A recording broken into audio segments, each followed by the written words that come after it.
KW T680 airbag. So this airbag is leaking on the bottom. I got the new one. This is the part number.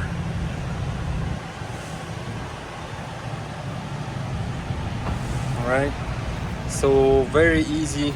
Trailer is loaded now, 40,000 pounds, so I didn't even disconnect the trailer. So just wanted to show you. So the bottom, the bottom holding this stud that screws into the airbag. So when I start unscrewing, it just came out completely off an airbag. I have a new stud right here,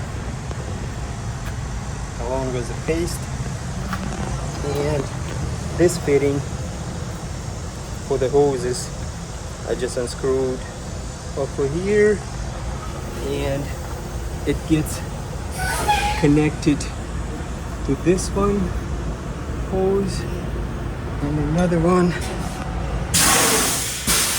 on the bottom.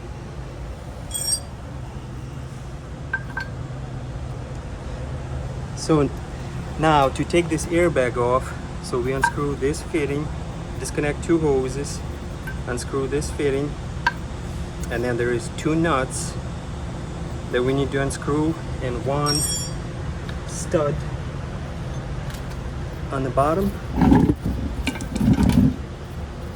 that goes in here just like that, and bag can be easily removed with the airbag, all airbag deflated.